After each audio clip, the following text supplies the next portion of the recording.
इस वक्त मैं मौजूद हूँ चूंग पुलिस ट्रेनिंग सेंटर में, जहाँ पर पंजाब पुलिस के एहलकारों को तरबियत दी जाती है। अगर आप पीछे देखेंगे तो यहाँ पर भी इस वक्त हॉस्टेज सिचुएशन जो सी है वो है और टेररिस्ट जोन से मौजूद हैं, और आप देख सकते हैं कि प्रॉपर तौर पे एहलकारों को ट्रेन किया जा रहा है कि किस तरह उन्होंने हॉस्टेज को नुकसान पहुँचाए बगैर वहाँ से उनको बाजियाब करवाना है। बाएं हाथ वाली चिंदी पे 15 रोज नंबरिंग 4 प्रॉपर पुल ऑफ नहीं, शाबाश। अभी ये देख, मेंटली तौर पे जब बंदा हाजिर होगा तो तब वो अपना टारगेट अचीव कर पाएगा। हमारी जो इन्वेस्टिगेशन होती है 80% वो जाए वकूआ से हम गैदर करते हैं। ये फ़ोन के हमने नमूने लेने हैं, अगर तो आम जगह है मिट्टी, वो मिट्टी हम उठा लेंगे, अदरवाइज यहाँ से स्वैब से वो हम इकट्ठा करेंगे और इसके पार्सल बनाएंगे। जब भी कहीं भी आपको किसी भी किस्म का कोई फायर का निशान नज़र आता है तो उससे हमने दो तरह के रिजल्ट निकालने। एक तो देखो डायरेक्शन ऑफ फायर कौन सी, डायरेक्शन ऑफ फायर जो है वो हमें बताती है कि मुलजम ने किस तरफ से मुलजम ने हिट किया है। 12 बोर का एक पहला फायर है, उसका ये रिजल्ट है, सेकंड फायर है उसका ये रिजल्ट है, थर्ड फायर का ये रिजल्ट है। को पढ़ाया समझाया जाता है कि आपने कोर्ट में जाके एविडेंस कैसे देनी है, अगर कोई मुद्दई पेश होता है वहाँ पे तो प्रोसिक्यूशन डिपार्टमेंट जो है वो किस तरह एक मुद्दई को तैयारी करवाता है, गवाह की एविडेंस किस तरह ली जाती है, फिर पुलिस वाले ने वहाँ पे बतौर आईओ जो है अपनी एविडेंस देनी है तो वो एविडेंस किस तरह आपने देनी है, किस तरह आपने अपने सफ़ा मिसल पे जितने भी शवाहद आप लाए हैं जिनको आपने कोर्ट के सामने रिप्रेजेंट करना है तो उसको आपने कैसे डिस्क्राइब करना है, डिफेंस काउंसिल किस तरह के आप पे क्वेश्चन कर सकती है, उसका आपने उसको डिफेंड कैसे करना है, उनके जवाबात कैसे देनी है।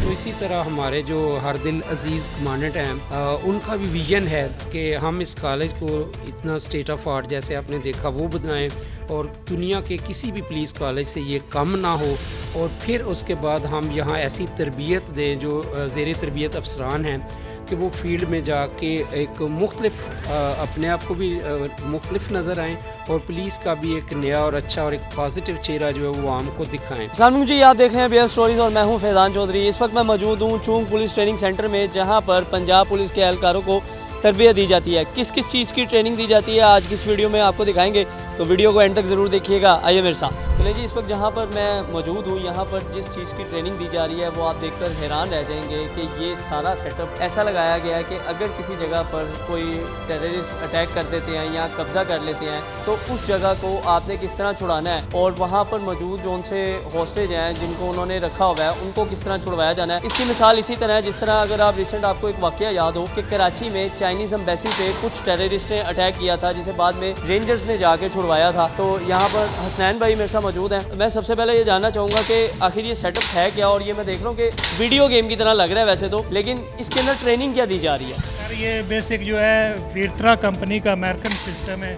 ये इंडोर फायरिंग प्रैक्टिस के लिए यहाँ पे कॉलेज में इंस्टॉल किया गया है। इसमें ये सेम ऐसा ही है जैसा आप फील्ड में फायर कर रहे हो या आप फायरिंग रेंज पे फायर कर रहे हो, ये सेम वैसा ही है। लेकिन इसमें और उसमें फ़र्क ये है कि ये सिस्टम जो है ये कॉस्टलेस है सिस्टम। इसमें आपको गोलियों वगैरह की बचत हो जाती है, और दूसरा ये जो है रिस्क फ्री है सिस्टम। या फील्ड में अगर खुदा न खास्ता आपकी गोली इधर उधर चली जाती है तो वो आपके साथी या आपके दोस्त को लगने का खदशा होता है। लेकिन यहाँ पे ये जो सिस्टम है इसमें आपको लेज़र ऑपरेटेड सिस्टम है, लेज़र के ज़रिए इसमें फायर होता है, और ये जो है रिस्क फ्री सिस्टम है, इस पर किसी किस्म का रिस्क नहीं है गोली। मैं ये जानना चाहूँगा कि यहाँ पर एक जो ऑफिसर ट्रेन हो रहा है वो जब फील्ड में जाएगा तो वो किस तरह की सिचुएशन को टैकल कर सकेगा? सर इसमें मुख्तलिफ किस्म के 214 किस्म के सिनेरियो या टारगेट है। इसमें हमारा स्टेल टारगेट भी होते हैं, मूविंग टारगेट भी हैं, और वीडियो सिचुएशन भी पैदा की गई है। मसलन अगर किसी जगह पे ये भी आप देख रहे हैं कि टेररिस्टों ने अटैक कर दिया है, ठीक है, आप उसमें इनको ये सिखाया जाता है कि इन्होंने टेररिस्टों को किस तरह से हैंडल करना है, सिचुएशन को कैसे हैंडल करना है। इसके अलावा इसमें और भी सिनेरियो हैं, जैसा कि होस्टेज सिचुएशन आ जाती है, आपने वहाँ पे किस तरह का एक्ट करना है, या मुख्तलिफ किस्म के ATM वगैरह पे डकैती वगैरह हो रही हो तो उसमें आपने कैसे करना है। इस किस्म के तकरीबन 214 किस्म के सिनेरियो है। अगर ये मुकम्मल इस पे प्रैक्टिस कर लेते हैं, मुकम्मल उस पर अबूर हासिल कर लेते हैं तो ये फील्ड में इंशाल्लाह इस काबिल हो जाएंगे कि ये किसी किस्म की सिचुएशन में बिल्कुल एक्यूरेट फायर के ज़रिए मुतल्लिका जो इसका हदफ है उसको हासिल कर सकते हैं। सुनैर साहब, ये कितने अरसे का जो कोर्स है ये कितने अरसे का होता है? मतलब ये प्रॉपर ट्रेनिंग अगर इस सिनेरियो की देखी जाए तो ये कितने अरसे में कंप्लीट हो जाती है? जो भी नया कोर्स आता है, ये डेलीगेशन वगैरह आता है, उसको यहाँ पे पहले प्रैक्टिस यहाँ पे फायरिंग की करवाई जाती है। उसके बाद वो जाके जो फायरिंग रेंज है हमारी ओरिजिनल, वहाँ पे फायर करती है। ये मुख्तलिफ प्लटून वाइज जैसे बने होते हैं, प्लटून वाइज ये हमारे पास आते हैं। डेली की तकरीबन एक प्लटून आती रहती है, उसी तरह ये आपस में चेंज होते रहते हैं। इनको डेली की जो प्रैक्टिस है वो इस पे करवाई जाती है। मैं ये समझता हूँ कि पंजाब पुलिस को वो ट्रेनिंग दी जा रही है वो शायद जो कि दुनिया में किसी आला जो सिक्योरिटी वाले इदारे हैं वो देते हैं, वो करवा रहे हैं। क्योंकि अगर आप देखें तो पीछे एक प्रॉपर एक ऐसी सिचुएशन बनाई गई है कि किसी बिल्डिंग में किसी टेररिस्ट की जानिब से जो है वो अटैक किया गया है और वहाँ पर हमारे पंजाब पुलिस के नौजवान जो हैं वो पहुँचे हैं और उस जगह को उन्होंने टेररिस्ट को ना सिर्फ निकालना है बल्कि वहाँ पर जो मौजूद मगवी हैं, जो होस्टेजेस हैं, उनको भी छुड़वाना है। तो ये वाहिद मैं समझता हूँ कि ये पाकिस्तान का एक ऐसा ट्रेनिंग कॉलेज बन चुका है जहाँ पर आपको हर तरह की सिचुएशन जो सी है वो लाइव दिखाई जाती है, ताकि आप अगर फील्ड में जाएं तो आपको कोई ऐसी सिचुएशन ना मिले जो आपने कभी पहले फेस ना की हो। अगर आप पीछे देखेंगे तो यहाँ पर भी इस वक्त हॉस्टेज सिचुएशन जो सी है वो है और टेररिस्ट जोन से मौजूद है और आप देख सकते हैं कि प्रॉपर तौर पर एहलकारों को ट्रेन किया जा रहा है कि किस तरह उन्होंने हॉस्टेज को नुकसान पहुँचाए बगैर वहाँ से उनको बाजियाब करवाना है और फिर उसके बाद जो है ये सारी चीज़ें जो सी है ये लाइव ट्रेन करवाई जाती हैं। इसके अलावा जो सी भी चीज़ें हैं वो भी आपको साथ साथ दिखाएंगे ताकि आपको ये हम बता सकें कि हमारी जो पंजाब पुलिस है वो किसी भी मुल्क की आला सिक्योरिटी फोर्सेस से कम नहीं है, क्योंकि उनको वो ट्रेनिंग करवाई जा रही है जो कि आप दूसरे ममालिक में अगर देखें तो वो अपनी आला सिक्योरिटी फोर्सेस को करवाते हैं। मज़ीद क्या क्या ट्रेनिंग है वो आपको दिखाएंगे। चलिए जी, इस वक्त हम फायरिंग रेंज की तरफ आ चुके हैं और यहाँ पर जानेंगे कि किस तरह एक पुलिस एहलकार को फायरिंग की ट्रेनिंग दी जाती है, 0 से एंड तक क्या स्टेप्स होते हैं वो जानेंगे। मेरे साथ ट्रेनर इजाज़ साहब मौजूद हैं। सर, मैं आज देखना चाह रहा था कि हमारे जो पंजाब पुलिस के एहलकार हैं उनको किस तरह से ट्रेनिंग दी जाती है और इनिशियल स्टेप्स क्या होते हैं। फायरिंग रेंज में इस वक्त मौजूद हैं हम, तो क्या 0 से एंड तक क्या स्टेप होते हैं जिसमें दिखाया जाता है कि आपने किस तरह से फायरिंग करनी है, किस तरह अपने टारगेट को आपने एग्जैक्ट उस पर लेके आना और फिर उसके बाद आप अपना टारगेट करके फायर करेंगे। तो ये सारी चीज़ें आज आप हमें गाइड करेंगे। स्टार्ट कर लेते हैं कि सबसे पहला जो अमल है वो क्या होता है। सबसे पहले सर ये जिस दिन आज इनको 4 माह हो गए हैं, 4 माह गुजरने के बाद ये पहले दिन आए थे तो हमने इनको इनका असला एमुनेशन वेपन की खोल जोड़ जो है वो हमने इनसे सिखवाई थी। खोल जोड़ सिखाने के बाद जब ये आए थे तो उनके बाद हमने पहले इनको SMG का 1 राउंड करवाया। SMG का 1 राउंड करवाने के बाद फिर इसी तरह 3 राउंड, 5 राउंड, 10 राउंड, हत्ता कि हमने इनको 30 राउंड SMG के करवाए और पहली प्रैक्टिस जो है वो मुकम्मल हो गई। उसके बाद दूसरा राउंड जो शुरू हुआ वो G3 का शुरू हुआ। इसी तरह G3 के 5, 10 और 15, इसी तरह 30 उसके करवाए। आज इनकी ब्रीटा पिस्टल की प्रैक्टिस है तो इसी तरह हम पहले इनको 5 राउंड करवा चुके हैं। अब दोबारा हम इनको 15 राउंड करवाएंगे। 15 राउंड की तरतीब जो है उसे 5 और 15 हमने मैगजीन में फीड करवा दी हैं। वो ड्रिल अभी ये क्वेश्चन पे बैठे हैं और हम साथ इनको क्वेश्चन देते रहेंगे और आप उस क्वेश्चन को देखते रहेंगे कि कैसे कि ये क्वेश्चन पे कार्रवाई करते हैं। ये जो पोजीशन है इस पोजीशन को क्या बोलते हैं? मेरे ख्याल से लोडेड है। ये मैगजीन लोड है, नीलिंग पोजीशन में बैठ के इसने लोड किया, दोबारा नीलिंग पोजीशन में ये बैठ जाएगा। तो ये है kneeling position, proper kneeling position. छाती उठा कर ऊपर बैठो, डिटेल उठा वेपन, वेपन सामने, शाबाश, detail stand up, detail safety of, detail weapon ready, slide खींच कर छोड़ दे तमाम। डिटेल अपने अपने टारगेट पर, बाएं हाथ वाली चिंदी पे, बाएं हाथ वाली चिंदी पे 15 रोज नंबरिंग 4 प्रॉपर पुल अप नहीं, शाबाश। अभी ये देख फायरिंग प्रैक्टिस शुरू हो गई। हमने उनको काशन दिया, 2 चिंदियाँ लगी हुई हैं, 1 चिंदी सिलेक्ट की काशन। 1 चिंदी क्यों सिलेक्ट की कि IQ लेवल चेक करने के कि क्या ये लोग हाजिर हैं भी सही या नहीं। मेंटली तौर पे जब बंदा हाजिर होगा तो तब वो अपना टारगेट अचीव कर पाएगा। अगर मेंटली तौर पे हाजिर नहीं है तो वो हदफ भी नहीं अचीव कर पाएगा। टारगेट लॉक करने की कोई खास टेक्निक होती है? बिल्कुल टेक्निक होती है कि 2 चिंदियाँ लगी हुई हैं, 2 टारगेट है। हमने इनको फॉर एग्जांपल 1 टेररिस्ट है और 1 मगवी है। मगवी को टेररिस्ट ने यरगमाल बनाया हुआ है। हमने क्या किया, उसे बताया कि ये जो टेररिस्ट है इसकी ये निशानदेही है, बाएं हाथ पे वो टेररिस्ट खड़ा है और बाएं हाथ वाले बंदे को आपने हिट करना है। तो बाएं हाथ वाली चिंदी का हमने उसे टारगेट बताया तो उस बंदे ने बाएं हाथ वाली चिंदी को हिट किया। इसके क्या हुआ कि मगवी बाज गया। ये IQ लेवल है, हमने इधर ही 2 का टारगेट बना दी, 1 मगवी और 1 टेररिस्ट। हमने टेररिस्ट डिक्लेयर कर दिया कि फुलां टेररिस्ट। ये कितना टाइम लेते हैं कि आपका एग्जैक्ट जो टारगेट है वो लॉक हो जाता है और आपका जो गोली है वो बाकायदा टारगेट पे आगे लगती है? मतलब प्रॉपर ट्रेन होने में एक एहलकार कितना टाइम ले जाता है? एक एहलकार ये इंसान के आईक्यू लेवल पे, मेंटली तौर पे अगर जो बंदा हाजिर है ना, हम उसे जो लेक्चर देते हैं, जो ब्रीफिंग देते हैं, उसे बिल्कुल ये कन्फर्म हो जाता है। हम ये सिखा रहे हैं कि जिसे कहा जाता है कि 1 शूट एंड 1 किल, हम वो राउंड सिखा रहे हैं। 1 round, 2 round, 3 round, 5 round, 10 round, 20 round, 30 round करवाने के बाद ये उस स्टेज पे पहुंच जाते हैं जिसे कहा जाता है कि 1 शूट एंड 1 किल। पहली गोली जो है वही हदफ अचीव कर देती है।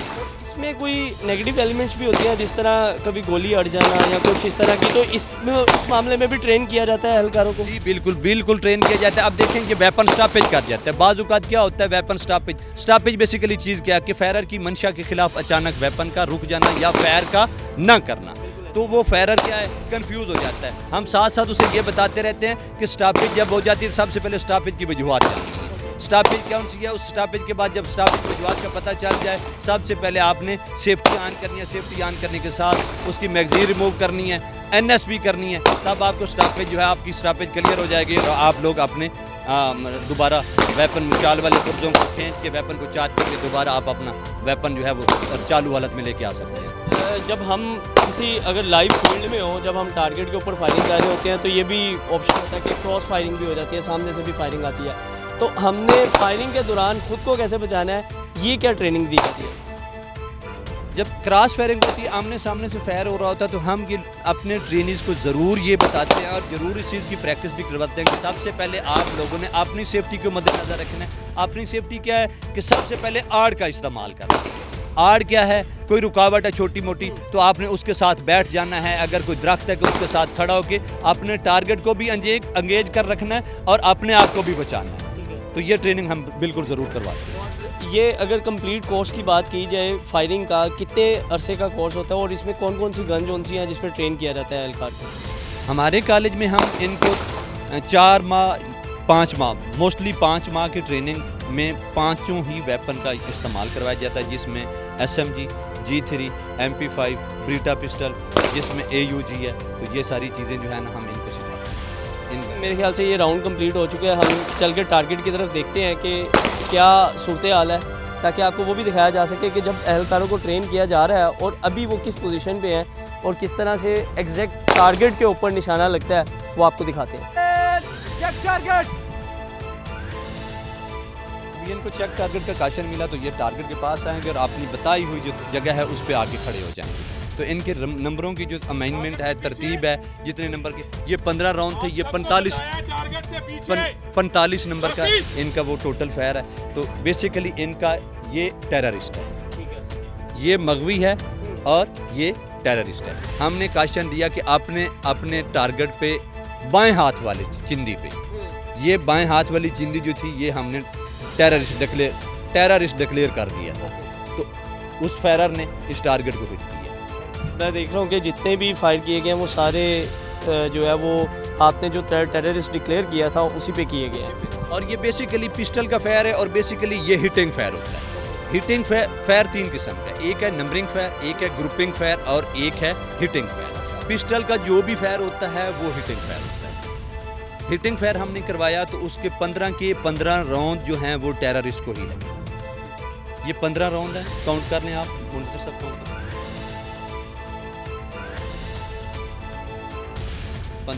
15 में से 15 राउंड ही टेररिस्ट को लगे, तो 15 में से पूरे 15 नंबर इसके, 15 नंबर इसको दिए जाएंगे।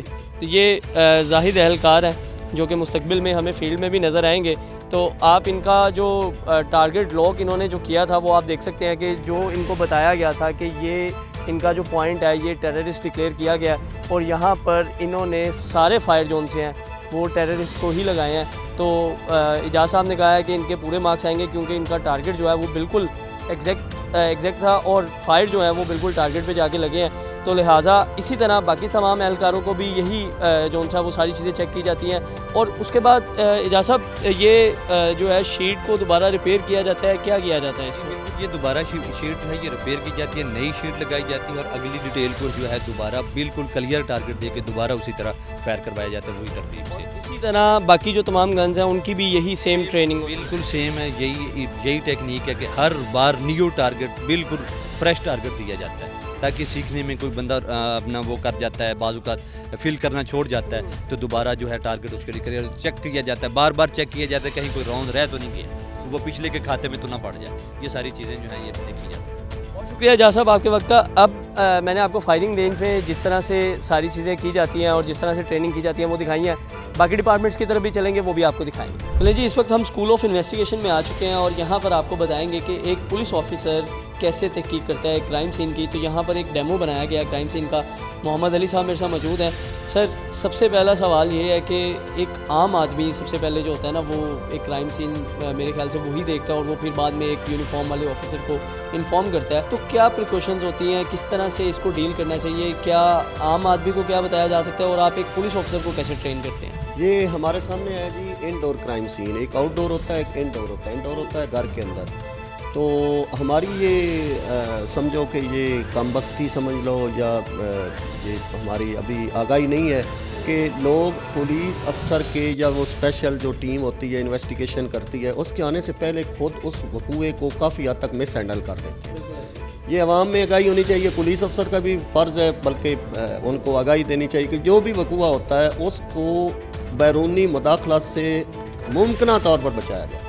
कि हमारी बहुत सी शहादतें होती हैं, जैसा आप देख रहे हैं, आप मेरे साथ साथ चलें, ये नाश पड़ी है और उसके साथ पिस्टल पड़ा है। पिस्टल पड़ा है, वो गिलास पड़ा है। अब आम लोगों को नहीं है पता कि वो गिलास की क्या अहमियत है। हो सकता है वो बाहर के लोग आए इसको फेंक के बाहर भेजेंगे, इससे क्या तल्लक है, पिस्टल सिर्फ रख लें। लेकिन नहीं, हमारी जो इन्वेस्टिगेशन होती है 80% वो जाए वकूआ से ज़्यादातर 80%। और उसमें हमें सबसे जो ज़्यादा मसला पैदा होता है कि पुलिस अफसर के या स्पेशल हमारा एक क्राइम सीन यूनिट होता है, उसके आने से पहले लोगों की मदाखलत से वो वकूआ कंटेमिनेटेड हो चुका होता है। कंटेमिनेटेड से मुराद ये है कि हमने यहाँ से फिंगरप्रिंट लेने होते हैं, हमने DNA लेना होता है। ये जैसे खून पड़ा है, लहाब है, सिगरेट वगैरह, वो आप देख रहे हैं गिलास है और चाय पी गई है, वहाँ से हमें DNA भी मिलेगा, फिंगरप्रिंट में मिलेंगे। लेकिन लोग जब आते हैं तो वही चीज़ों को हाथ मारना शुरू कर देते हैं, वही गिलास वगैरह बाहर फेंक देते हैं। कोई उनकी जिस्म से रतूबत इधर मिल जाती है, जब हम वो चीज़ें एग्जामिनेशन के लिए लेबॉर्ट्री में भेजते हैं तो वो कंटेमिनेटेड होता है, वहाँ से वो कंक्लूजन नहीं निकलती, जिसकी वजह से एक संगीन जुर्म की जो तफ्तीश होती है वो फॉल्टी हो जाती है। सबसे पहले तो मैं ये अवाम के पुलिस की जिम्मेदारी है और ये हमारी आप पब्लिक की भी जिम्मेदारी है कि इन चीज़ों से आगाह रहें कि संगीन जुर्म हो तो पुलिस के आने तक कोई भी मतलब क्राइम सीन हो, जब तक कोई यूनिफॉर्म ऑफिसर आप तक नहीं पहुंचता या पुलिस नहीं पहुंचती, आपने उस लोकेशन को छेड़ना भी नहीं है। उसका एक ही है कि अवामी कोई बंदा पहले पहुंचता है, उसका एक ही फ़र्ज़ है कि वो कोई उसको ना गार्ड ऑफ कर दे, कोई उसकी पट्टी लगा दे ताकि आम आवाम को वहाँ तक ना पहुँचने। जब पुलिस अफसर आता है तो ये तफ्तीश का जो एंगल है या ये जो वकूआ आपके सामने है, तो हमने सबसे पहले अपने हिफाजती आलात पहने। हिफाजती आलात इसलिए पहनेंगे कि हमारा फिंगरप्रिंट या ये ब्लड DNA वगैरह वैसे मिक्स ना हो। तो हम ये देखेंगे कि दाखिली ज़ख़म, खारजी ज़ख़म वो कितना है, हमें उससे अंदाज़ा हो जाएगा कि वेपन कौन सा इस्तेमाल हुआ है। हाँ, उससे पहले अगर ये बॉडी में कुछ ज़िंदगी के असरात हैं तो हमारी कोशिश इर्रेस्पेक्टिव ऑफ यानी कतई नज़र इसके कि तफ्तीश हमारी नाकिस होती है या उसमें कोई खलाल न डाल जाए, वो हम फ़ौरन इसको हॉस्पिटल पहुँचाते हैं। सबसे पहली जिम्मेदारी ये है कि अगर देखेंगे अगर कुछ सांसें बाकी हैं तो सबसे पहले जो बॉडी है उसको हॉस्पिटलाइज करना। अच्छा, उसके बाद हमने ये खून है, ये हमारा एक अंदाज़ा है कि ये जो मारने वाला है, कातिल है, उसके पाँव के नीचे बॉडी का खून है, उसके पाँव के नीचे है। ये खून के हमने नमूने लेने हैं। अगर तो आम जगह है मिट्टी, वो मिट्टी हम उठा लेंगे, अदरवाइज यहाँ से स्वैब से वो हम इकट्ठा करेंगे और इसके पार्सल बनाएंगे। तो ये आला कत्ल पड़ा है, तो एक आला कत्ल हम कलेक्ट करेंगे, उसके पार्सल बना के हम फोरेंसिक साइंस लेबॉर्ट्री तजिया वो करवाएंगे। यहाँ से हमें मिलेगा एक नंबर के ज़रिए हमें मिलेगा कि नंबर से हो सकता है किसी का इशू हुआ हो लाइसेंस, उसका तब पता चल जाता है। अदरवाइज यहाँ से जब वो हाथ में पकड़ता है तो फिंगरप्रिंट है इस पर। आगे जो गोली है वो ब्रीच मार्क होते हैं, इसकी चैम्बर से निकली है, वो गोली का खौल हमें मिल जाए तो वो साबित होता है कि इसी पिस्टल से फायर हुआ है। अब बॉडी से सिक्का निकला है, वो सिक्का उस गोली से मुताबिकत करेगा। वो फोरेंसिक साइंस लेबॉर्ट्री तय करेगी कि वो सिक्का जो है जो बॉडी से निकला है, जो कत्ल का सबब बना है, वो उस गोली से निकला है और गोली उस चैम्बर से चली है जो कि इस पिस्टल की। ये ऐसे नाकाबिल तरदीद सबूत हैं जो अदालत में पेश किए जाते हैं, फिर मुलजिम जो है वो श्योरली उसको सज़ा होती है। ये आपने इंडोर का तो बताया, अगर इसी तरह का कोई क्राइम सीन आउटडोर में होता है तो तब क्या एहतियात जो है वो बरतनी चाहिए? ज़्यादा एहतियात की ज़रूरत है। यहाँ तो चलो दरवाज़ा है, हवा भी अमल दखल वहाँ ना होने के बराबर है। वहाँ जानवर हैं, हवा है, मौसमी असरात हैं, परिंदे हैं, वो इस किस्म के वकूए को वहाँ जल्दी ख़राब होने का बायस बनते हैं।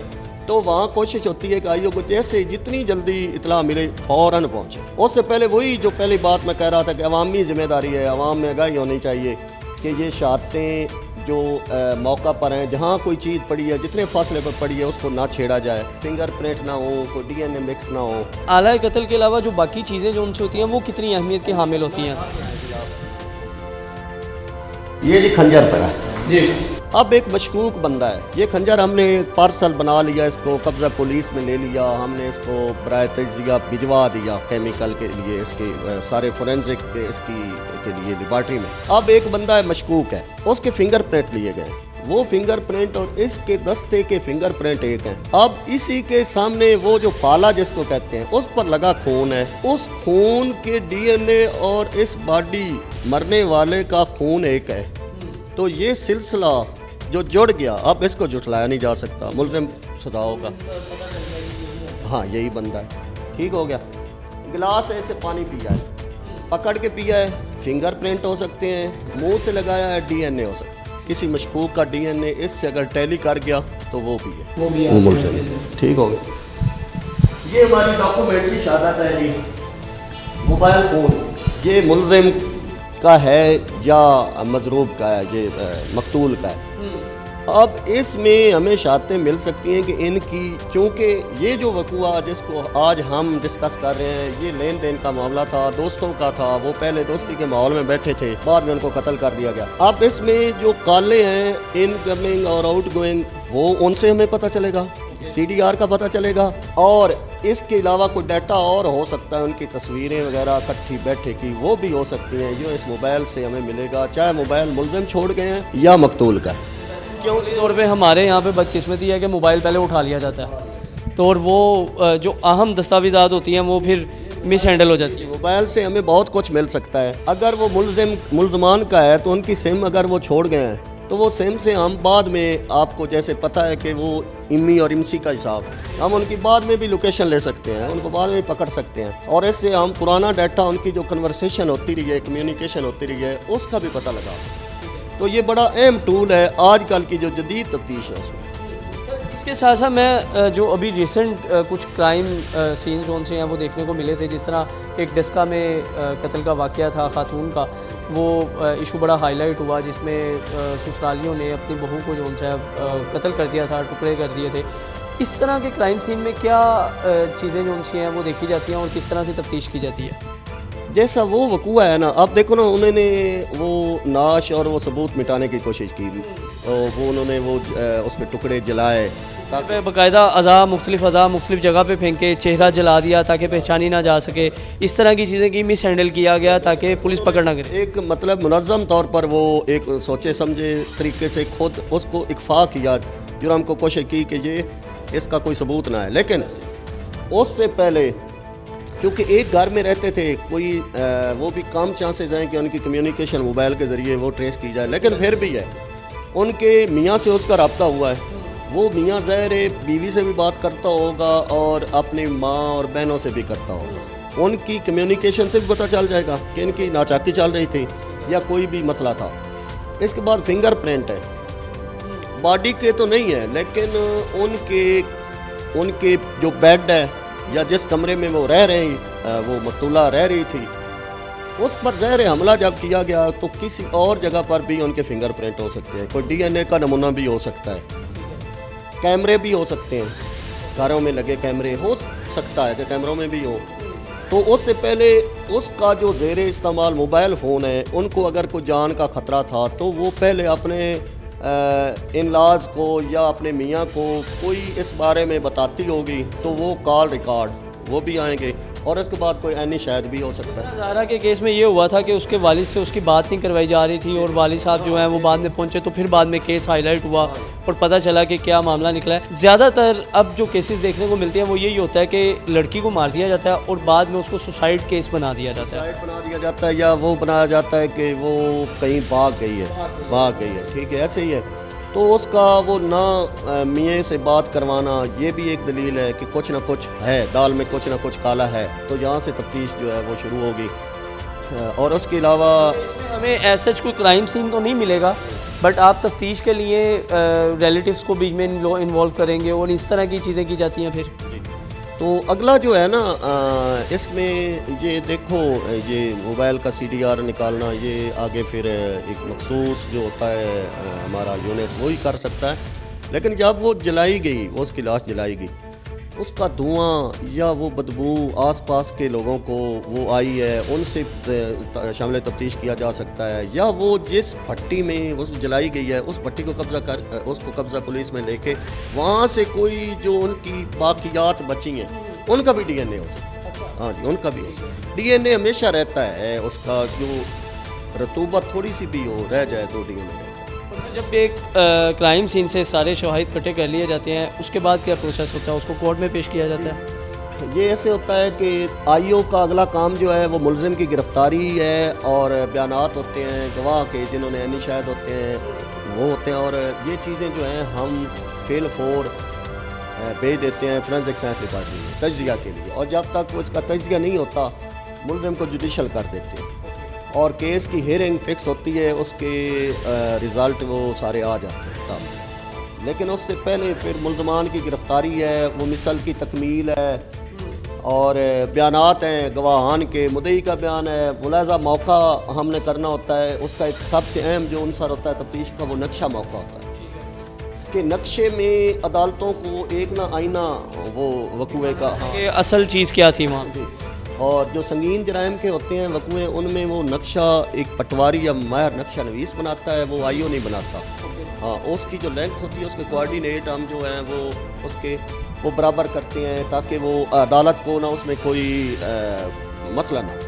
तो ये नक्शा मौका बहुत अहम है कि फ़लाँ जो चीज़ है वो नाश से कितनी दूर किस सिमत में पड़ी थी। आप देखो ना, एक खौल है जो मारा गया है, उसको उस खौल के गिरने से हमें पता चलेगा कि फायरर कितनी दूरी पर किस पोजीशन में था, और वो जो गोली लगी है वो पिस्टल की ज़हर ज़्यादा दूर हो तो वो कम असर करती है।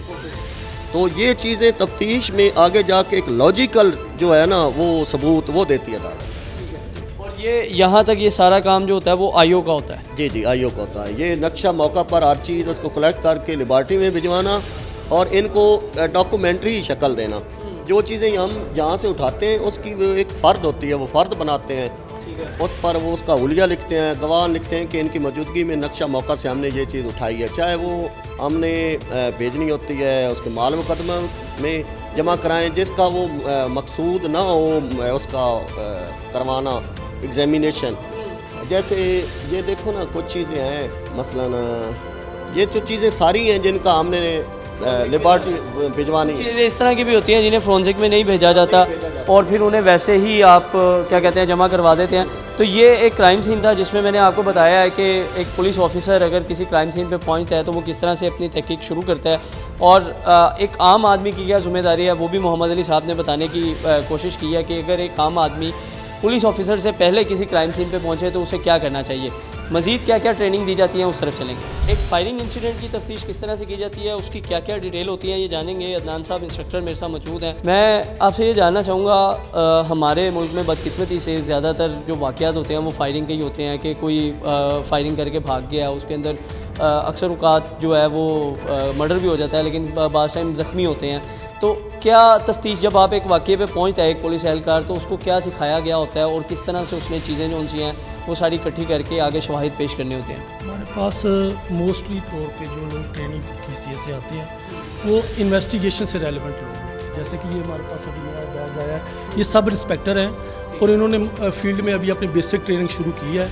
तो अब जब भी इस तरह के क्राइम सीन पे ये लोग जाते हैं तो हम इनको बताते हैं कि जब भी कहीं भी आपको किसी भी किस्म का कोई फायर का निशान नज़र आता है तो उससे हमने दो तरह के रिजल्ट निकालने हैं। एक तो देखो डायरेक्शन ऑफ फायर कौन सी है। डायरेक्शन ऑफ फायर जो है वो हमें बताती है कि मुलज़म ने किस तरफ से मुलज़म ने हिट किया। तो अगर हमने मुलज़म को पकड़ा तो हम डायरेक्शन ऑफ फायर मालूम करने में अगर कामयाब हो जाते हैं निशान को देख के, तो हम मुलज़म को उस तरफ जाके रीच करके पहुंचने के उसके पीछे जाके पकड़ने में कामयाब। डायरेक्शन ऑफ फायर मालूम किस तरह की जाती है। डायरेक्शन ऑफ फायर जैसे कि आपके सामने ये तख्ता नज़र आ रहा है, इसके ऊपर 3 फायर हमने किए हैं। तो इसके ऊपर 3 कैटेगरी में हमने फायर किए। 12 बोर का एक पहला फायर है, उसका ये रिज़ल्ट है। सेकंड फायर है, उसका ये रिज़ल्ट है। थर्ड फायर का ये रिज़ल्ट है।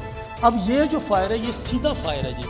सीधे फायर में 90 डिग्री पे ये फायर किया हुआ है। इसके आप किनारे देखेंगे तो ये स्मूथ किनारे हैं, इसकी गहराई बिल्कुल सीधी है। जब हम 60 डिग्री पे आके देखते हैं तो उसका निशान का थोड़ा सा बड़ा भी हो जाता है और उसके किनारे भी डिफरेंट हो जाते हैं। उसके अंदर जो गहराई है वो भी थोड़ी सी तिरछी हो जाती है। जब हम 45 पे चले जाते हैं तो चूंकि और डिग्री एंगल बड़ा हो जाता है तो किनारे भी बड़े हो जाते हैं, सुराख भी बड़े हो जाते हैं, उनकी गहराई जो वो भी तिरछी ज़्यादा हो जाती है। सो इससे प्लीज़ हमें पता चल जाता है कि ये डिग्री ये इस लेवल का जो सुराख है वो कितने डिग्री के से फायर किया गया है। तो उसको हमने अपने स्टूडेंट को चूँकि हमने बता दिया होता तो स्टूडेंट स्पेसिफिकली उसको जांच पर करके अपनी मुतलका जो नताइज है वो निकालने में कामयाब। इसी तरह डायरेक्शन ऑफ फायर पीछे जिस तरह हमने क्योंकि ज़्यादातर वाक़यात अक्सर औक़ात देखने को यही मिलते हैं कि गाड़ी पे फायरिंग की जाती है। जिस तरह ये मुझे गाड़ी का दरवाज़ा भी नज़र आ रहा है, उधर गाड़ी के शीशे भी लगे हुए हैं, तो यहाँ से हम क्या चीज़ इसकी चेक कर सकते हैं? अगर ये गाड़ी है उसका ये दरवाज़ा है, इसके ऊपर आप देखिए 3 फायर आपको लगे हुए नज़र आ रहे हैं। हमने डायरेक्शन ऑफ फायर मालूम करनी है गाड़ी के अंदर से फायर हुआ है या गाड़ी के बाहर से फायर हुआ है। तो ये तीनों फायर जो हैं गाड़ी के बाहर से हुए। क्यों कि हमें पता चल रहा है कि इस किनारे जो वो अंदर की तरफ दबे हुए हैं, नज़र आ रहा है जी। जब गोली चली तो किनारे अंदर की तरफ, अगर यही फायर गाड़ी के अंदर से हुआ होता तो यही किनारे बाहर की तरफ निकले होते, अंदर की तरफ से दबाव उनके ऊपर आया। सो ये चीज़ जब हम हमारे स्टूडेंट्स यहाँ से सीख के फील्ड में जाते हैं तो वो यही चीज़ें पढ़ाई करते हैं तो वो दुरुस्त डायरेक्शन की तरफ अपने आप को ले जाने में कामयाब। डायरेक्शन के अलावा यहाँ पर गोलियों के फासले की मेजरमेंट के फासले कितने फासले से प्लीज़ आगे आए तो मैं आपको शीट के ऊपर वाज़ेह तौर पर बता देता हूँ। जब किसी जगह पे फायर लगता है जी तो उसके ऊपर GSR का निशान आता है। GSR stand for gun shot residue. ये हर वेपन के चलने के बाद खराज होती हैं। जब ये खरूज होती है तो ये चलाने वाले के हाथों पे ड्रॉप होती हैं, एनवायरनमेंट में ड्रॉप होती हैं, उसके लिबास पे ड्रॉप होती हैं और जिस्म के ऊपर ड्रॉप होती है। जैसे कि आप पहला ये देखें, इसके ऊपर 12 बोर का हमने 3 फीट के फासले से फायर किया हुआ है तो इसके ऊपर 3 तरह के निशान आ रहे हैं। एक तो ये देखिए, आप गौर से देखें तो सारे के सारे पैलेट्स जो थे वो इकट्ठे लगे तो उन्होंने पूरे का पूरा एक खप्पा खोल लिया। तो दूसरा हमारे ऊपर GSR के ये ब्लैक आपको स्मोक के निशान आ रहे हैं, ये सारे GSR के निशान। तीसरा ये येलो कलर के जो निशान है आपको नज़र आ रहे हैं, ये अनबर्न बारूद है जो अभी जला भी नहीं था और जिस्म आगे आ गया उसके साथ चिपक गया।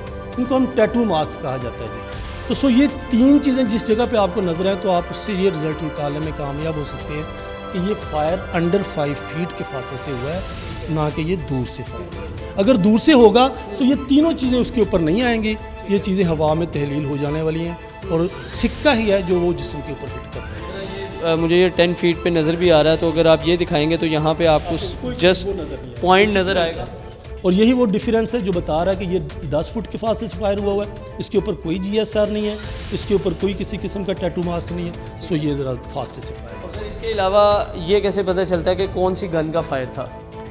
हाँ, ये चीज़ सिक्का हमें इंडिकेट करता है। जब भी मौका वारदात पे हम जाते हैं या तो हमें सिक्का किसी सॉलिड जगह पे पेवस्त हुआ मिलता है या फिर हमें डॉक्टर प्रोवाइड करते हैं आफ्टर वो जो जब करते हैं वो अपना उसको क्या कहते हैं गोली पोस्टमार्टम करते हैं या करने के बाद जब गोली के सिक्के बरामद करते हैं जिस्म के अंदर से तो वो हमें प्रोवाइड करते हैं। तो हम उससे फिर पता लगाते हैं कि किस बोर का है सिक्का। वो हमें वाज़ेह तौर पे चूँकि हमारे सिखलाई में ये चीज़ें मौजूद हैं कि ये 30 बोर का है या ये 32 बोर का है या ये 9 mm का है या ये 38 बोर का है। तो ये चीज़ें स्पेसिफिकली देखने से पता चलती हैं जब हम सिक्का बरामद करने में कामयाब होता है। अगर सिक्का बरामद नहीं होता तो देन ये चीज़ें हमें खौल एक होता है, शल अमूमन मौका वारदात में गिरे हुए होते हैं, वो भी हमें खाली केस जिनको कहा जाता है, एम्प्टी कहा जाता है, वो भी हमें इन चीज़ की तरफ गाइड करती हैं कि ये किस वेपन से निकला हुआ शल है। हमें बोर का वहाँ से स्पेसिफिकली पता चलता है कि किस सारी चीज़ें इकट्ठी करने के बाद ये फोरेंसिक में भेजी जाती हैं। सारी चीज़ें मौका वारदात में हमारे आईओज जो जाते हैं वो जब देखते हैं तो वो उठा लेते हैं, फिर उनकी बाकायदा तौर पे अलग-अलग पैकिंग करते हैं लाइक दिस। इसको अलग-अलग एक हार्ड डब्बे में जब रख लेते हैं तो टाई जो है प्लास्टिक की वो उसके साथ उसको हैंग कर दिया जाता है। तो वो जब PFSA में जाता है तो PFSA उसकी बाकायदा तौर पे बेहतरीन तरीके से जो उनके पास माइक्रोस्कोपिक सिस्टम है तो उसमें रख के जब इनकी एनालिसिस करते हैं तो वो फिर बताते हैं कि ये वाला सिक्का, ये वाला शेल किस वेपन का है और किस हथियार से ये फायर है, इस तरह। और ये सारा प्रोसेस जो है वो एक ही दिन में मेरे ख्याल से हो जाता है। नहीं, ट्रेनिंग के दौरान तो ये ऐसे होता है कि अब इनके मुख्तलिफ सेशन होते हैं। अभी ये मेरे पास घंटे के लिए एक पीरियड करने के लिए आए हैं, तो यहाँ पे जो सिनेरियो बेस हमने इनके लिए रखा हुआ है तो ये 1 घंटा ये यहाँ पे टाइम देंगे। इसके बाद ये किसी और सिनेरियो पे जाएंगे तो वहाँ पे किसी और चीज़ किस तरह हमने शहादत इकट्ठी करनी है, वहाँ पे जाके वो अगर बैंक डकैती हुई है या एंटी घर में कोई रॉबरी हुई है तो इस तरह के वो मुख्तलिफ सिनेरियो बने हुए हैं। आप जब जाएंगे मौका वारदात में मुख्तलिफ तरह के सिनेरियो पे तो आपको पता चल जाएगा वहाँ पे वो इस तरह के फिर डिफरेंट सिनेरियो में जाकर डिफरेंट किस्म की जो ट्रेनिंग है ये लेते हैं। तो फिर इस तरह से इनको ट्रेनिंग का मैं आप जब उनका बेहतर से बहुत शुक्रिया सर आपके वक्त का। तो ये एक फायरिंग इंसिडेंट की ट्रेनिंग किस तरह की जाती है कि अगर आपके सामने को फायरिंग इंसिडेंट हुआ है तो एक पुलिस एहलकार जब वहाँ पर पहुँचता है वो क्या क्या चीज़ें नोट डाउन करता है, वो सारी चीज़ें इसके अंदर बताई गई हैं। अगर आप एक ओवरव्यू लें इस रूम का तो यहाँ पर मुख्तलिफ जो इंसिडेंट्स हैं वो एक बनाए गए हैं डेमो के तौर पे, जिस तरह गाड़ी का दरवाज़ा लगाया गया है, गाड़ी की विंड स्क्रीन लगाई गई है। उसके अलावा मुख्तलिफ गोलियाँ जो उनसे हैं यहाँ पर मौजूद हैं, 7mm है, 8mm है। उसके अलावा कितने फासले से फायर किया गया था और किस गन का किया गया था, ये सारी डिटेल्स की जो ट्रेनिंग है वो भी यहाँ पर दी जाती है ताकि एक अहलकार अगर किसी फायरिंग इंसिडेंट पे गया है तो उसने क्या क्या चीज़ें वहाँ पर देखनी है और किस तरह से शवाहिद इकट्ठे करने हैं उसको वो पता हो। आगे मज़ीद कौन कौन से ट्रेनिंग सेशंस हैं वो भी लेते हैं और आपको दिखाते हैं साथ साथ। एक पुलिस एहलकार ने चूँकि क्राइम सीन के बाद अदालत में भी पेश होना होता है और जो शवाहिद उसने वहाँ से इकट्ठे किए होते हैं उसने अदालत में जज के सामने भी रखने होते हैं। उनको किस तरह से ट्रेन किया जाता है, एहलकारों को क्या क्या बताया जाता है कि किस तरह उन्होंने एक जज के सामने पेश होकर किस तरह से जो शवाहिद इकट्ठे किए हैं उनको बताना है, वो क्या ट्रेनिंग होती है। मोहसिन साहब मेरे साथ मौजूद हैं। सर, क्राइम सीन हमने विज़िट किए हैं, वहाँ पे देखा कि किस तरह से शवाहिद इकट्ठे किए जाते हैं और तफ्तीश की जाती है। उसके बाद क्योंकि एक एहलकार ने ही आईओ ने ही जाके आगे मोअज़्ज़िज़ जज के सामने पेश होना होता है और सारा जो मिसल बनाई होती है वो बतानी होती है, तो क्या ट्रेन किया जाता है, मतलब जो नए कैंडिडेट्स आते हैं उनको किस तरह से ट्रेनिंग दी जाती है? बिस्मिल्लाहिर्रहमानिर्रहीम। हाँ, आपने ये बड़ा अच्छा क्वेश्चन किया है कि ये पूरा प्रोसेस जो है एक इन्वेस्टिगेशन का जो एक क्राइम से शुरू होके उसकी सज़ा तक जाके ख़त्म होता है तो उसमें एक अहम मरहला जो है ना वो ट्रायल का भी होता है कि जो एविडेंस मुख्तलिफ़ किस्म के क्राइम सीन होते हैं वहाँ से कलेक्ट की जाती हैं, फिर उनको सफ़ा मिसल पे लाया जाता है, मिसल कंप्लीट होती है तो आईओ की ये रिस्पॉन्सिबिलिटी होती है कि वो प्रोसिक्यूशन डिपार्टमेंट, क्योंकि आईओ भी कि उसका भी कंसीडर प्रोसिक्यूशन डिपार्टमेंट में होता है, तो वो उसको मुकदमा को तक़वियत देने के लिए, मुलज़िम को सज़ा दिलवाने के लिए वो चीज़ें जो हैं उनका साबित करने के लिए कोर्ट में उसका पेश करना जो है वो लाजमी होता है। तो ये हमने एक room mock crime court room जो है ना वो यहाँ पे कंस्टिट्यूट किया हुआ है। तो इसमें जिस तरह कोर्ट में जाते हैं सेम उसी तरह का हम उनसे एक मॉक ट्रायल जो है वो करवाते हैं, जिसमें जज साहब भी अपनी सीट पे बैठते हैं, रीडर जो है वो भी होता है, स्टेनो भी होता है, प्रोसिक्यूशन डिपार्टमेंट भी होता है, डिफेंस काउंसिल भी होती है।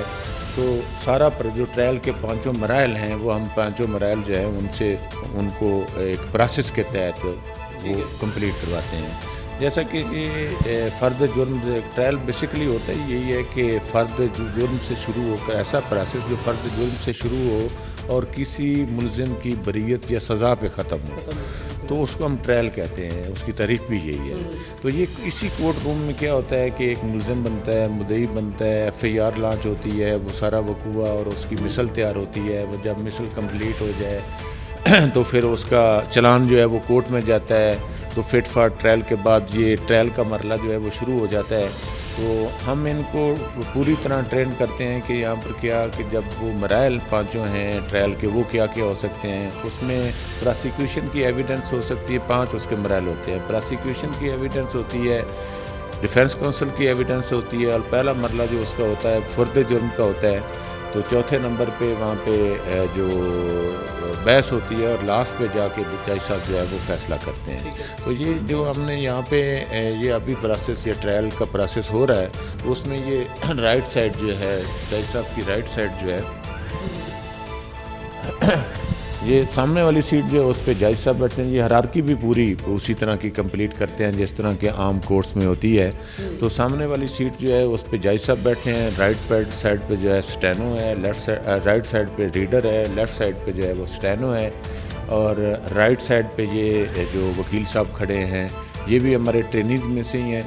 तो ये प्रोसिक्यूशन डिपार्टमेंट है और कटहरे में जो है वो मुद्दई खड़ा है। इसी तरह लेफ़्ट साइड जो है हमारी है, इसमें आके डिफेंस काउंसिल और मुलजिम जो है वो होते हैं। तो इनका पूरा प्रोसेस करवाया जाता है। वो प्रोसेस में इनको पढ़ाया समझाया जाता है कि आपने कोर्ट में जाके एविडेंस कैसे देनी है। अगर कोई मुद्दई पेश होता है वहाँ पे तो प्रोसिक्यूशन डिपार्टमेंट जो है वो किस तरह एक मुद्दई को तैयारी करवाता है, गवाह की एविडेंस किस तरह ली जाती है, फिर पुलिस वाले ने वहाँ पे बतौर आईओ जो है अपनी एविडेंस देनी है, तो वो एविडेंस किस तरह आपने देनी है, किस तरह आपने अपने सफ़ा मिसल पे जितने भी शवाहद आप लाए हैं जिनको आपने कोर्ट के सामने रिप्रेजेंट करना है, तो उसको आपने कैसे डिस्क्राइब करना है। डिफेंस काउंसिल किस तरह के आप पे क्वेश्चन कर सकती है, उसका आपने उसको डिफेंड कैसे करना, उनके जवाबात कैसे देनी है। तो वो पूरा प्रोसेस हमारा यहाँ पे होता है जिसके तहत हम पूरा ट्रायल जो है वो कंप्लीट करवाते हैं। इसी तरह मुद्दई गवाह प्रोसिक्यूशन डिपार्टमेंट जो है वो सारे का सारा प्रोसेस जो है वो करवाती है। तो प्रोसिक्यूशन डिपार्टमेंट में सिर्फ मुद्दई शामिल नहीं होता, उसमें गवाह भी प्रोसिक्यूशन डिपार्टमेंट में आते हैं। मुद्दई का वकील जो है वो भी प्रोसिक्यूशन डिपार्टमेंट में कंसीडर होता है, सरकारी वकील जो है वो भी प्रोसिक्यूशन में होता है, पुलिस भी प्रोसिक्यूशन में होती है, डॉक्टर भी। इसके अलावा अगर फराजिक की टीम ने कुछ जाए वकूबा से कोई कलेक्शन की है एविडेंसेस की, वो भी प्रोसिक्यूशन डिपार्टमेंट में कंसीडर होती है। इनका काम होता है कि मुकदमे को तकवीत दी जाए। ये सारे एविडेंसेस जो हैं, चाहे वो ओरल हों या चाहे वो डॉक्यूमेंट्री हों, चाहे वो फ़िज़िकल एविडेंसेस हों, चाहे वो डीएनए, जैसे कि फ़िज़िकल एविडेंसेस में 3 किस्म की एविडेंसेस जो है वो कंसीडर की जाती हैं, बायोलॉजिकल, ट्रेस और डिजिटल। तो उनको सफ़ा मिसल पे ला के मुख्तलिफ जो इदारे हैं जिसमें फोरेंसिक साइंस एजेंसी है, दूसरे नंबर पे नादरा है, तीसरे नंबर पे फिंगरप्रिंट ब्यूरो है, जहाँ कहीं से भी हमें रिज़ल्ट्स की ज़रूरत होती है तो वो हम डॉकेट इशू करवा के डीपीओ ऑफिस से या सीपीओ ऑफिस से या एसपी इन्वेस्टिगेशन से, तो वो हम उधर भिजवाते हैं। वहाँ से रिज़ल्ट जो है वो मंगवा के किसी मुलज़िम की गुनहगारी और बेगुनाही का तयन पुलिस जो करती है इन्वेस्टिगेशन में, तो फिर उसको सफ़ा मिसल पे ला के उसको रिप्रेजेंट किया जाता है कोर्ट के सामने। ऑफिसर होता है यहाँ पर, मतलब समटाइम ऐसे होता है कि एक तो कल्प्रिट है, उसको सज़ा मिलनी चाहिए, तफ्तीशी ने एक मिसल तैयार कर ली है सारी कर। समटाइम ऐसे होता है कि एक बेगुनाह शख्स होता है लेकिन वो बेचारा फंस जाता है, किसी ना किसी वजह से फंस जाता है। तो एक तफ्तीशी किस तरह से, और तफ्तीशी को पता भी चल गया कि ये बेगुनाह है, बट जो सारी चीज़ें सामने आ रही हैं वो इसके ख़िलाफ़ आ रही हैं, तो तफ्तीशी उसकी हेल्प किस तरह से कर सकता है? अब देखें कि जुर्म जो है ना उसमें किसी को इनोसेंटी जो है ना वो इस तरह नहीं शो की जा सकती। जुर्म चाहे कोई शख्स बड़ा है, जो भी शख्स जुर्म करेगा, चाहे वो किसी गलती की वजह से जुर्म कर जाता है, वो जुर्म ही कंसीडर होता है। एक बंदे ने किया ही नहीं है, मतलब नजायज़ पकड़ा गया। बात है कि अगर नजायज़ उसके खिलाफ कोई ऐसी कार्रवाई हो गई है, किसी मुकदमे में उसको फंसाया गया है, उसके खिलाफ FIR लॉन्च हो गई है, तो इन्वेस्टिगेशन जो है वो पूरा उसका प्रोसेस करती है। तो उसमें ये देखा जाता है कि क्या ये इस जुर्म में मुलविस है, नहीं, जाए वकूवे पे मौजूद था, नहीं मौजूद था। तो हर चीज़ जो है वो उसको गुनहगार साबित करने के लिए एविडेंसेस होती हैं। अगर वो एविडेंसेस सपोर्ट नहीं कर रही तो वो गुनहगार नहीं होगा, उसको इनोसेंट। ने एक किसी दूसरे शख्स के खिलाफ पर्चा कटवा दिया, FIR कटवा दिया, वो गिरफ़्तार हो गया, तफ्तीशी ने जब तफ्तीश किया पता चला कि ये बंदा तो मौजूद ही नहीं था। ये FIR हो जाना किसी को सज़ा नहीं दिलवा सकता, वो इस हद तक होती है कि वो एक इल्ज़ाम है। अब इन्वेस्टिगेशन जो है उसमें देखा जाएगा कि ये इल्ज़ाम सच साबित होता है या वो बेगुनाह साबित हो जाता है। जब इन्वेस्टिगेशन की जाएगी तो फिर देखा जाएगा कि अगर इसमें वो मुलविस है तो फिर गुनहगार किया जाएगा। मुख्तलिफ एविडेंसेस को सफ़ा मिसल पे लाते हुए। अगर वो बेगुनाह है तो उसको बेगुनाह किया जाएगा। ज़रूरी नहीं होता कि उसको गिरफ़्तार करें हम। हमारे पास जो है हमारा जो CRPC है वो हमें इस बात का इख्तियार देती है कि हम किसी की गिरफ़्तारी जो है वो उसको इल्तवा में रख के भी इन्वेस्टिगेशन कर सकते हैं जी। अगर वो बेगुनाह है तो उसको डिस्चार्ज भी कर सकते हैं। अगर बेगुनाह है तो कोई ऐसी सिचुएशन बनती है कि जिसमें बेगुनाह उसको लिखें लेकिन चलान उसका जो है वो बेगुनाही की सूरत पे करें तो उसको कोर्ट का तफ्तीशी पे डिपेंड करता है कि वो कुछ भी कर सकता है, सारे मामलात को डील कर सकता है अगर वो राइट पाथ पे चल रहा हो तो। बहुत शुक्रिया सर मोहसिन साहब। जी जी, के खिलाफ कोई FIR लॉन्च हो जाती है तो उसका चलान ही बनना होता है या उसने जेल जाना होता है, ज़रूरी नहीं होता। पुलिस इन्वेस्टिगेटर अगर चाहे तो वो उसको क्या कर सकता है, 169 के तहत उसको डिस्चार्ज भी कर सकता है, मुकदमा खारिज भी कर सकता है, उसकी गिरफ्तारी इल्तवा में रख के बेगुनाह कर सकता है, तमाम तरह से। अगर गुनहगार होगा तो फिर क्या कर सकता है, उसको उसकी गुनहगारी के सबूत साथ लगा के फिर उसको चलान करेगा, फिर वो जेल जाएगा। अदरवाइज़ वो उसको थाने से भी उसको क्या कर सकता है, फारिग कर सकता है। बहुत शुक्रिया सर। तो ये एक मॉक रूम जो है वो तैयार किया गया है जहाँ पे प्रॉपर तौर पे एक अदालत का सेटअप लगाया गया है। आपने देखा है मोअज़्ज़िज़ जज साहब भी बैठे हुए हैं, मुलजिम भी मौजूद है, मुद्दई भी मौजूद है, डिफेंस लॉयर भी है। सारी चीज़ें यहाँ पर उसी तरह से लगाई गई हैं जिस तरह एक अदालत में होती हैं, ताकि एक अहलकार बतौर तफ्तीशी जब अदालत में पेश हो तो उसने किस तरह से जाके प्रेजेंट करना है चीज़ों को, वो प्रॉपर तौर पे ट्रेन किया जाता है उनको, ताकि किसी भी किस्म की मुश्किलात का सामना ना करना पड़े जब वो फील्ड में जाए। तो मज़ीद क्या ट्रेनिंग यहाँ पर करवाई जा रही है वो भी आपको दिखाएंगे।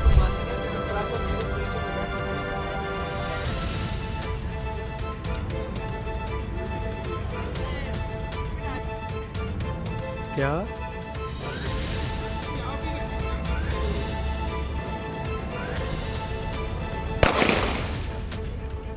यू 12 बजे वाली रैंक पे आप माइंड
आखिर में SP महमूद साहब हमारे साथ मौजूद हैं। इनसे ट्रेनिंग कॉलेज के ऊपर भी बात करेंगे, क्योंकि मैंने बहुत सारी चीज़ें वो देखी हैं जो शायद पहले किसी ट्रेनिंग कॉलेज में आपने भी ना देखी हो। आपको साथ साथ वीडियोस में हम दिखाते भी रहे हैं। सर बहुत शुक्रिया आपके वक्त का। आपका बहुत शुक्रिया कि आप यहाँ तशरीफ़ लाए, ताकि आप पुलिस का असल चेहरा वो भी आवाम को दिखा सके, और आवाम में और जो पुलिस में दूरियाँ जो फील की जाती हैं, यहाँ कौन से ऐसे इकदाम किए जा रहे हैं कि वो दूरियाँ मिट सके। तो इसके लिए मैं आपका शुक्रगुज़ार हूँ कि आप तशरीफ़ लाए और हमारा अच्छा चेहरा भी आप लोगों को जाती है। मेरा पहला सवाल ही ये है कि एक तरफ हम पंजाब पुलिस स्टेशन जोन से हैं वो मॉडल बना रहे हैं, बिल्डिंग्स न्यू कर रहे हैं, लेकिन अभी भी बहुत सारे अवाम जोन से हैं ना वो ये शिकायत करते नज़र आते हैं कि हमने बिल्डिंग्स बदल दी हैं लेकिन पुलिस अभी भी वही पुरानी है।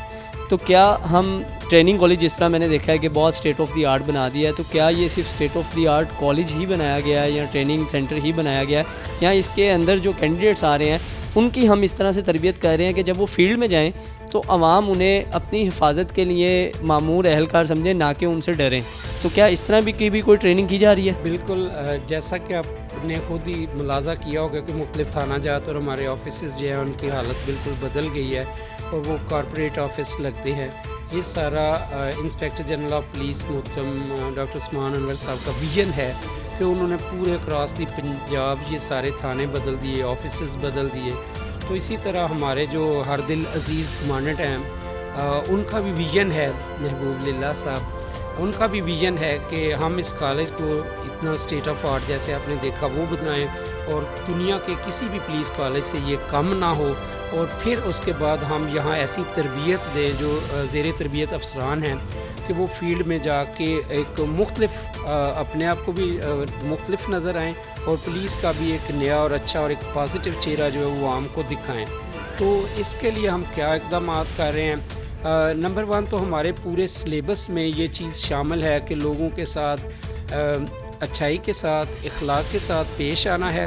ये सारे ही सिलेबस का हिस्सा है इखलाकियात, और जिसमें इस्लाम भी शामिल है क्योंकि इस्लाम आप समझते हैं ज़्यादातर इखलाकियात पे ही बेस करता है।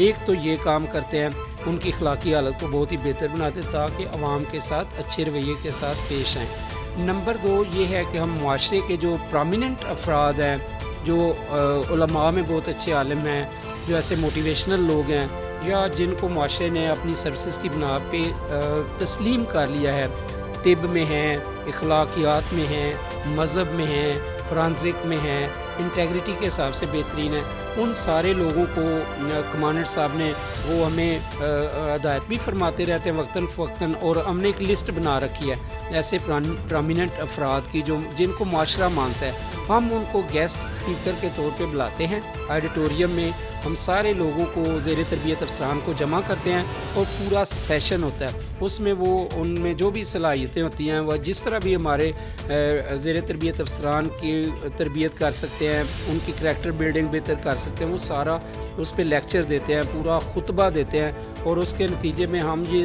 यकीन कर सकते हैं कि जब ये यहाँ से जाएंगे तो उन जो गेस्ट स्पीकर्स हैं उन्होंने जो तरबियत की होगी और जो हमने खुद किया, जो सिलेबस में हमने डाला है, हमारा हर इंस्ट्रक्टर हर क्लास का, चाहे जूनियर क्लास है या सीनियर क्लास है, उनको ये सिखाता है कि आपके करैक्टर ही सारा कुछ है और आपको दुनिया आवाम जो है रोल मॉडल के तौर पे लेती है। और अगर आप गलत काम करेंगे, गलत तरीके से मिसबिहेव करेंगे तो लोग जो है वो उसी तरह को अपने वो अडाप्ट कर लेते हैं, और अगर आप अच्छा कर रहे होंगे तो वो उस तरह अडाप्ट करेंगे, उनमें भी अच्छाई आएगी।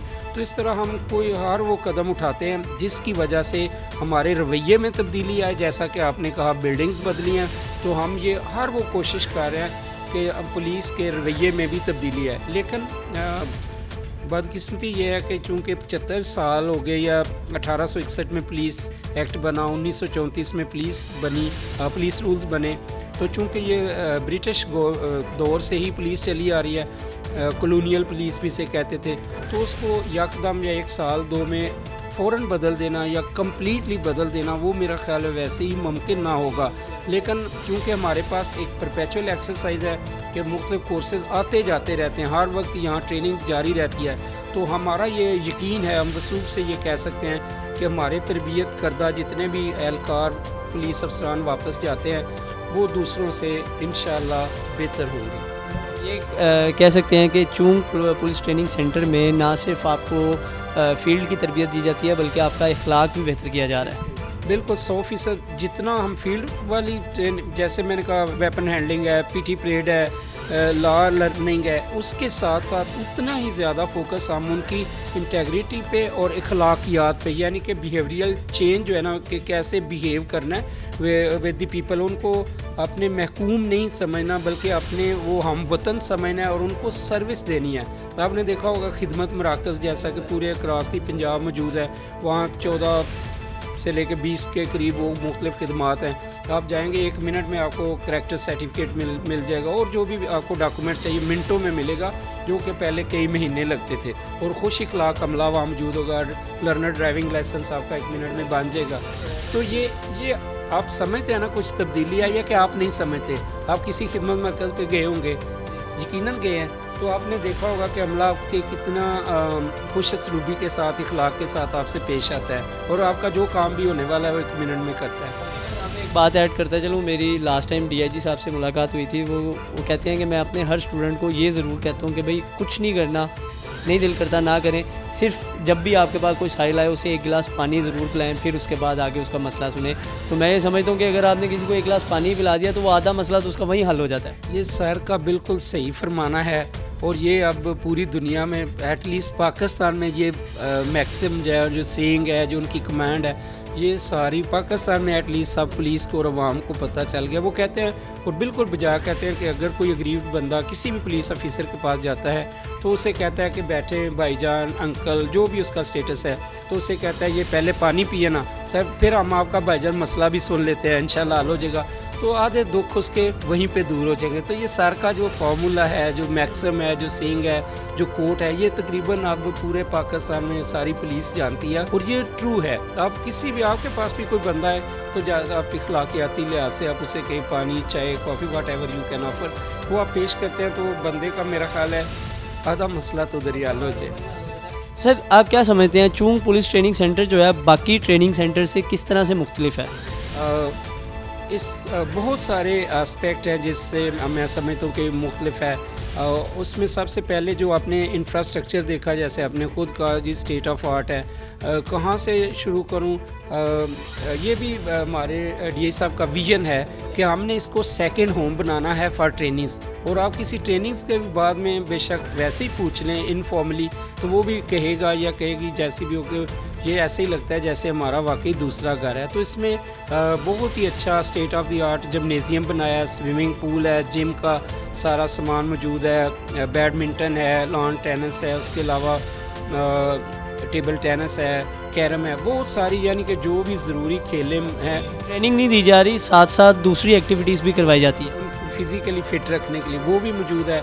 इसके अलावा हमारे जो मेस हॉल हैं जो 5 हैं, वो ऐसे ही हैं जब जैसे कि पर्ल कॉन्टिनेंटल यानी PC होटल है या कोई भी ऐसा होटल। PC इसलिए मैंने कह दिया, मैं उसका नाम, इवन मैंने लास्ट टाइम मैं खुद भी मेस में गया था तो वो बिल्कुल ऐसे ही वाइब दे रहा था जैसे आप किसी 5 स्टार होटल में बैठे होते हैं। वही मैं PC से मुराद मेरा कोई एडवर्टाइज़ करना नहीं, मतलब वो एक इस्तारा सा बना कि PC एक अच्छा स्टैंडर्ड, किसी भी 5 स्टार होटल वाले डाइनिंग हॉल में जाएँ और हमारे हॉल्स देखें तो आप कहेंगे कि शायद ये कदरे बेहतर हैं, या बेहतर नहीं है तो बराबर, तो हर सूरत में ये भी एक हमारी अच्छी चीज़ है। बाकी प्लांटेशन देखें, यानी कि जो वर्क प्लेस अगर आपकी अच्छी होगी तो आपका जी लगा रहेगा, आप कहेंगे इधर ही रहें। अच्छा लखनऊ को अच्छा मिला हो तो आपका खुद ब खुद वहाँ रहने का, वहाँ काम करने का दिल करता है। मुस्तकबिल में सर आप क्या समझते हैं कि इसके अंदर मज़ीद क्या रिफॉर्म्स आ सकती है? जैसा मैं भी बता रहा था कि एक तो हमने जैसे बहुत सारे फाउंटेन्स आप देखेंगे, बहुत सारी प्लांटेशन है, हर तरफ आपको वेजिटेशन, सब्ज़ा ही सब्ज़ा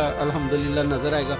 वो हमने अभी जो कोई कोना खुरदरा पहले तो बचा नहीं, अगर कोई थोड़ी बहुत जगह बची है वो भी हमने उसको भी सरसब्ज़ बना देना है। और इसी तरह फाउंटेन और आबशार हैं वो भी हमने इंशाल्लाह बहुत सारी बढ़ा देंगे। इसके अलावा हमारा सर का जो कमांडेंट साहब है उनका विजन ये है कि लोगों को जो ज़ेर तरबियत अफसरान है उनको जो थ्योरेटिकल नॉलेज है ना, ऐसे जैसे क्लासरूम में बोल देना, उसको काम करे, वो हमने 30-40% कर दिया है सर के विजन के मुताबिक। और जो प्रैक्टिकल नॉलेज है कि मसलन एक डेड बॉडी पड़ी हुई है तो उस केस को आपने इन्वेस्टिगेट कैसे करना है, सिनेरियो बेस्ड, यानी कि प्रैक्टिकल नॉलेज, जैसा कि आपने स्कूल ऑफ इन्वेस्टिगेशन में देखा, house robbery, bank robbery, finger prints उठाना, और इस तरह मर्डर की किस तरह से वो जो एविडेंस है वो उठाना, और रेप केस हो गया, सारे कोई भी इसमें इस तरह गाड़ी का जो टेम्परिंग है, टेम्पर्ड गाड़ियाँ हैं, उनको किस तरह आइडेंटिफाई करना है। तो हमारा ज़्यादा फोकस सर के विजन के मुताबिक, कमांडेंट साहब के विजन के मुताबिक इस बात पे है कि हम प्रैक्टिकल नॉलेज दें ताकि जो भी ज़ेर तरबियत अफसर जब फील्ड में जाए तो हैंडीकैप्ड फील ना करे कि मुझे पता नहीं, इधर उधर से पूछता फिरे। तो ये सारी चीज़ें हम पहले कर रहे हैं अल्हम्दुलिल्लाह। हम UNO की टीम्स भी हमारे पास आती हैं, उनके लेक्चर्स भी दिलाते हैं। और दुनिया में जो इन्वेस्टिगेशन के नई नई चीज़ें आ रही हैं वर्ल्ड बेस्ट प्रैक्टिसेस उनको हम कोशिश कर रहे हैं इधर लागू करें। और सर का विजन ये भी है कि कल कलाम को इसको हम अपग्रेड करके पुलिस की एक यूनिवर्सिटी बना दें। ये भी सर का विजन है, कमांडेंट साहब का। मैं अगर गलत नहीं हूँ तो सीएम साहिबा लास्ट टाइम आई हैं, वो बड़ा इंप्रेस होके गई हैं। उन्होंने भी कहा है कि मेरी हर तरह की सपोर्ट है आपके साथ। बिल्कुल, वो भी जैसा आपने कहा वो ऑन रिकॉर्ड है। इसी तरह उससे पहले जो वो नहीं होते निगरान वज़ीर आला जो थे केयर टेकर मौसम नकवी साहब, वो भी तशरीफ़ लाए और जिमनेजियम उन्होंने ही ओपन किया था। तो उन्होंने भी यही कहा कि मैंने कोई दुनिया में लॉस एंजल्स और एक दो शहरों के यानी वर्ल्ड लेवल के जो है उनका भी जिक्र किया कि उनमें भी मैंने इतना अच्छा पुलिस का इंस्टीट्यूट नहीं देखा। तो everybody is admiring our efforts. बहुत शुक्रिया आपके वक्त का। तो मैं समझता हूँ कि सर मैं वक्तन फ़वक्तन आपको तंग करता रहूँगा, क्योंकि बहुत सारी चीज़ें अभी भी रह गई हैं जो मैं समझता हूँ कि आवाम को देखना चाहिए कि किस तरह से हम अपने एहलकारों को ट्रेन किया जा रहा है और स्टेट ऑफ दी आर्ट वो चीज़ें दी जा रही हैं जो शायद जो बहुत ज़्यादा तरक्की याफ्ता ममालिक है उनमें वो अपने सिक्योरिटी अदारों में वो प्रोवाइड करते हैं। सेम वही चीज़ें हम पंजाब पुलिस में जो ट्रेनिंग इंस्टीट्यूट हैं उसमें अब आ चुकी हैं, और जो एहलकार हमारे फील्ड में जाते हैं उनको ट्रेन किया जाता है। और महमूद साहब ने जिस तरह बताया है कि ना सिर्फ हम इनको ट्रेनिंग दे रहे हैं दूसरी चीज़ों की, बल्कि इसके साथ साथ हम उनके इखलाक पर भी काम कर रहे हैं ताकि ये जो पुलिस और एक आम आदमी में ये जो एक गैप आता है उसको ख़त्म किया जा सके। तो मैं समझता हूँ कि आज का जो ये पूरा एक वीडियो आपको दिखाई है ये आपके लिए फ़ायदेमंद साबित हुई होगी। इस हवाले से कोई भी आपका कमेंट है या कुछ भी आप चाहते हैं कि आपको मज़ीद दिखाया जाए, मज़ीद चीज़ें आपको एक्सप्लोर की जाए, तो वो ज़रूर कमेंट सेक्शन में ज़रूर बताइएगा। मुझे दीजिए इजाज़त, अल्लाह हाफ़िज़।